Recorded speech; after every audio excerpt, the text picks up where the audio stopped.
hearing about hidden biases in data and whatever that means. So I'm going to talk a bit about how some things came to be. I'm going to talk about this simulation I've built and how it works and what we use it for. So it's going to be part data science and part actually game design. So I guess it's going to be still interesting to most of you. And I'm from this company, which is not far from here. It's here on Novi Belgrade or New Belgrade. So you can, if you don't know much about the company, you can search it on the internet. There's like very cool stories starting from how it was founded to things that we do, like the thing I'm going to present today.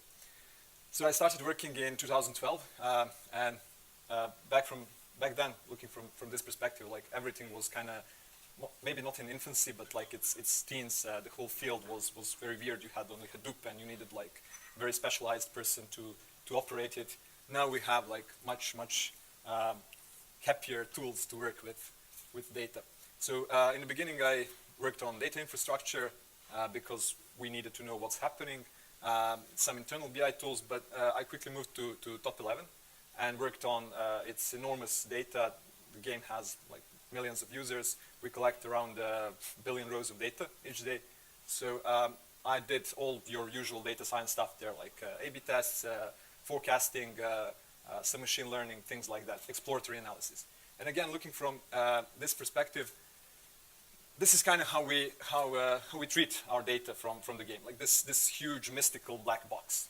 So even though we build the games, and in case of Top 11, it's maybe even more pronounced because we started doing the whole analytics thing maybe 2 years after the game has launched. But even even for other games, this certainly contributed to the fact. But in general, even though we build games, we kind of treat data as coming from the black box. And if you see the tools, it kind of becomes evident. So I quickly moved to Spell Souls after that, and it was sort of an experiment because the game was in production still. It had zero data, and the idea was to see like what data scientists can do in that phase of game development.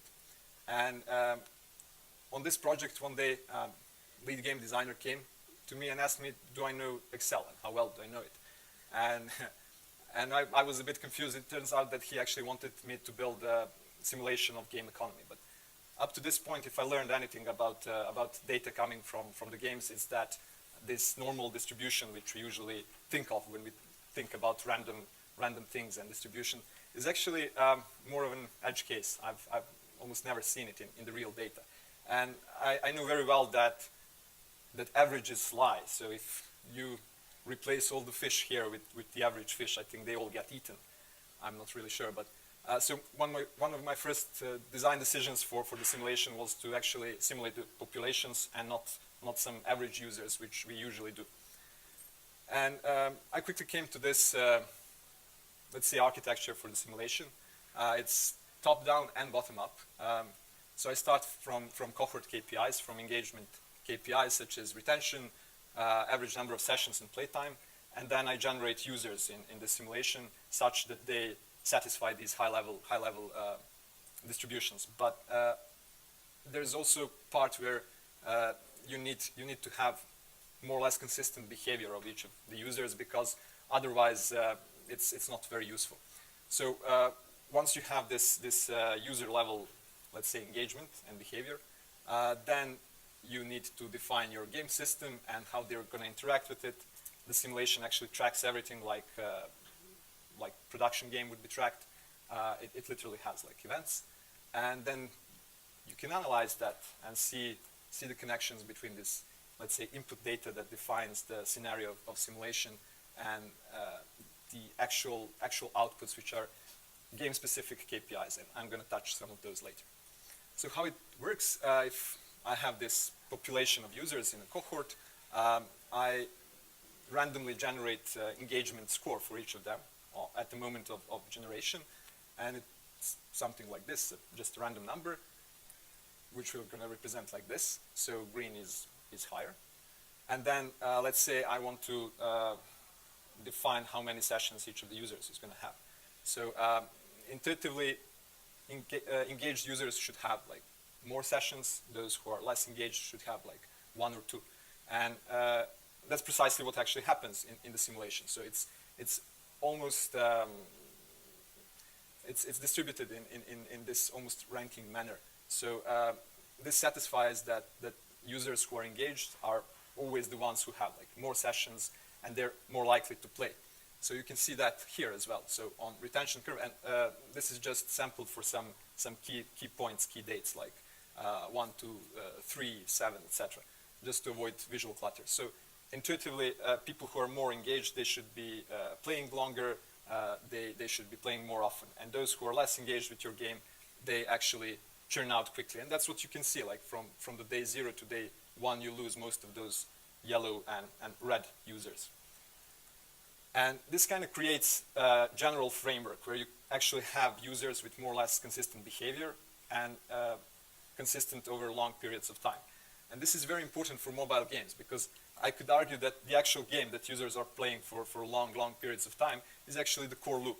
It's just this simple set of actions they're repeating each day. And because this is almost always heavily influenced by their activity, we actually need this first layer to correctly predict their journey over long periods of time. So once we have this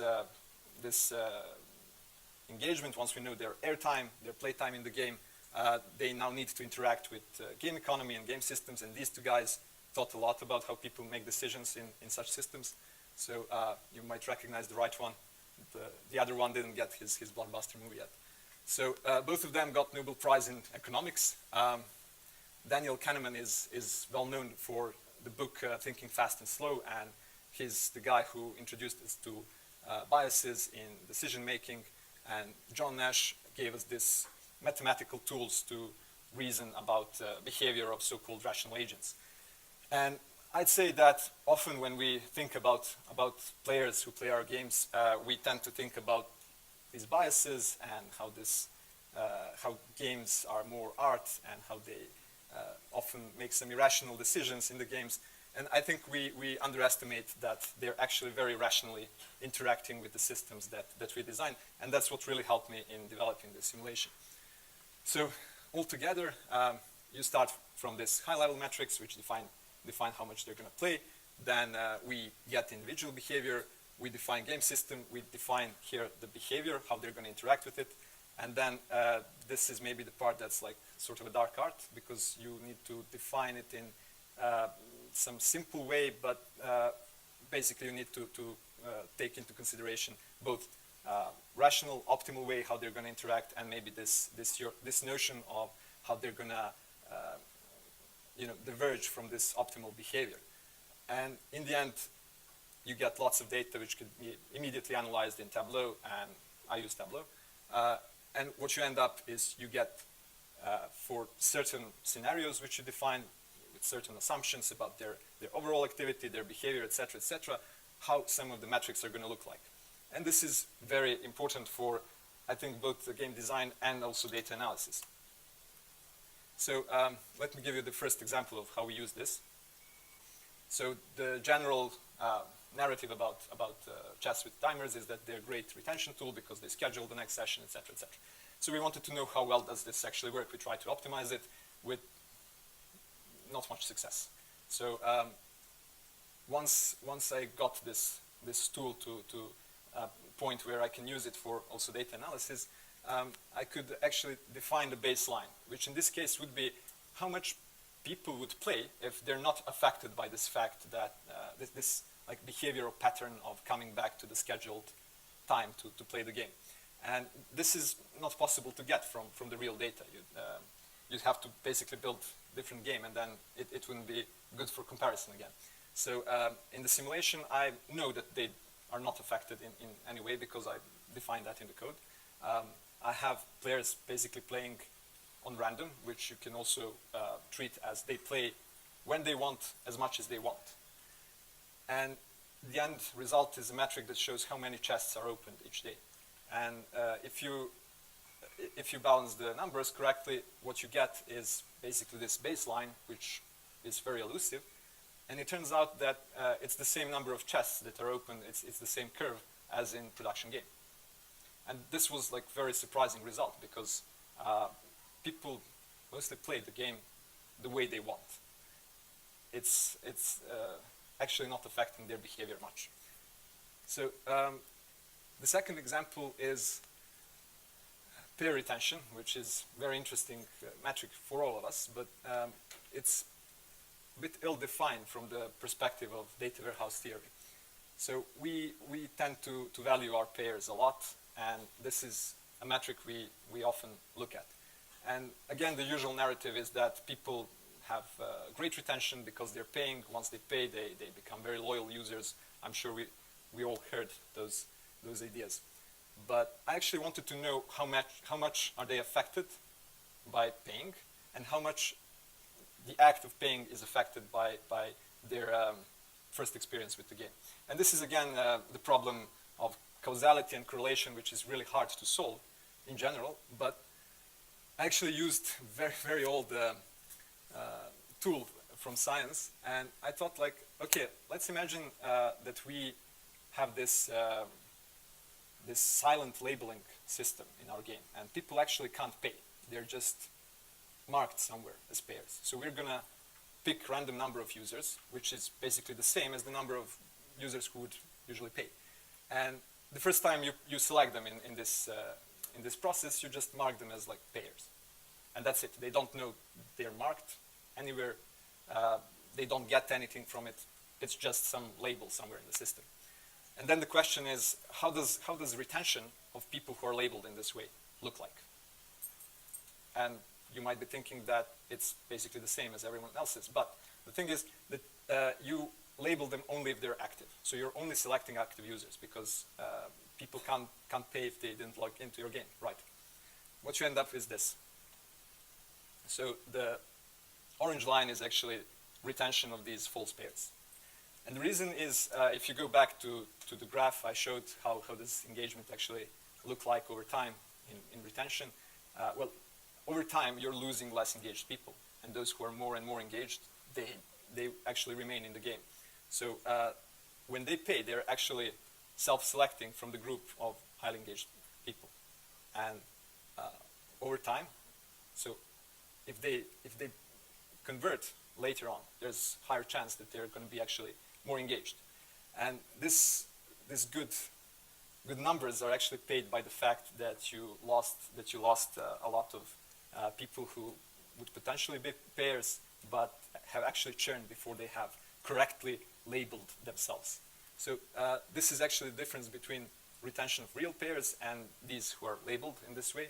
And this whole data is actually generated by the model I've built into simulation. So I could play with it in ways that I couldn't play with these black box models who just look at the end result of data. So now I have a process that kind of defines how the data is produced. So this also created much deeper cooperation between data scientists and game designers, because we would sit down and discuss about how they expect for people to behave, and put the whole thing into simulation, and end up with these baseline metrics that we can use later on. Once we get real data from the game, we can quickly figure out what is working and what is not working. Have our assumptions been wrong, or has something in the system been wrongly designed? It also allows for much faster iteration, because for some things, not all of them, you can actually test your system on the simulation. You can see how their user journey is going to look like, and quickly iterate on that. Of course, you can't get the real behavior from players, but this is the part where if you have good baselines, you can quickly iterate again much faster in production. And that's it. Any questions?